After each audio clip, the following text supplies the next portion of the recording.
یہ بھی ہوتا ہے کہ کسی کو کسی عمل خیر کی توفیق ہو جاتی ہے تو وہ اس پر اللہ کا شکر کرنے کی بجائے دوسرے لوگوں کو جو فی الحال اس توفیق سے محروم ہیں حقارت کی نظر سے دیکھنا شروع کر دیتا ہے۔ بعض کا کسی کو نماز پڑھنے کی توفیق مل گئی تو وہ بے نمازیوں کو حقارت کی نظر سے دیکھنا شروع کر دیتا ہے، تو یہ اس کے عمل کا عجب، اس کے عمل کو برباد کر دیتا ہے۔ اگر اللہ نے آپ کو خیر کی توفیق عطا کی تو آپ ان لوگوں کو خیر کی طرف لانے کی کوشش میں لگ جائیں جو خیر کی راہ پہ نہیں ہیں۔ بے نمازیوں کو نماز کا عادی بنانے کے لیے آپ کی جد و جہد شروع ہو جانی چاہیے کہ یہ خیر مجھے نصیب ہوا تو اس کو بھی نصیب ہو جائے، نہ یہ کہ آپ کسی کو حقارت کی نظر سے دیکھیں اور خود پسندی کے مرض میں مبتلا ہو جائیں کہ دیکھو میں نمازی ہوں اور میرے پاس یہ ہے اور فلاں کے پاس یہ نہیں ہے۔ تو اس پر اللہ کا شکر ادا ضرور کیجئے کہ اللہ نے مجھے توفیق عطا کی، لیکن کسی کو حقیر جاننے کی بجائے اس کو خیر کی راہ پہ لانے کی کوشش کریں۔ تو یہ آپ کے صالح اعمال کی قبولیت کا ذریعہ بن جائے گا، نہیں تو اگر ریا شامل ہو گئی تو عمل برباد،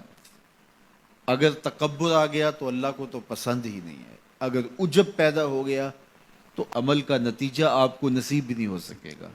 اس لیے عمل خالص ہو، صرف رضائے الہی کے لیے ہو، وہ عمل مرد نے کیا ہے یا عورت نے کیا ہے اس سے غرض نہیں ہے، شرط ہے کہ ایمان کے ساتھ اس نے صالح اعمال کا ذخیرہ جمع کیا ہے تو اس کو اللہ تعالیٰ جل شانہ ستھری، پاکیزہ، مطمئن اور خوبصورت زندگی عطا کرتا۔ اب وہ خوبصورت زندگی حیات طیبہ کیا ہے تو سنیے، حضرت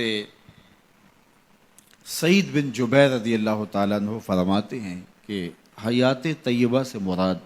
الرزق الحلال ہے۔ اللہ جل شانہ جس کو پاکیزہ اور ستھری زندگی عطا کرتا ہے اس کو رزق حلال عطا کر دیتا ہے۔ حلال رزق کا نصیب ہو جانا ایک خوبصورت زندگی کا نصیب ہو جانا ہے، کیونکہ حلال میں طمانیت رکھی گئی ہے۔ ایک شخص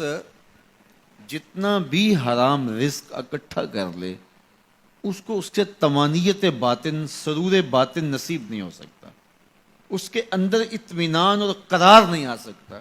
کیونکہ حرام میں یہ ہے ہی نہیں۔ تو حلال تھوڑا بھی مل جائے لیکن ہو حلال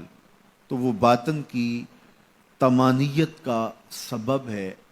اندر کی روشنی کا ذریعہ ہے، اور ایک سرشار، مطمئن، خوبصورت اور خوشگوار زندگی کی ضمانت ہوتی ہے رزق حلال۔ اللہ ہم سب کو اپنی جناب سے رزق حلال ہی نصیب کرے، اور اگر ہم سچے دل سے یہ عہد کر لیتے ہیں کہ اللہ ساری زندگی تو ہمیں رزق حلال ہی دینا اور ہم بھی ساری زندگی حرام کے ایک لقمے سے بھی اپنے آپ کو محفوظ کریں گے، اللہ آپ کے لیے حلال کے راستے کشادہ کر دے گا۔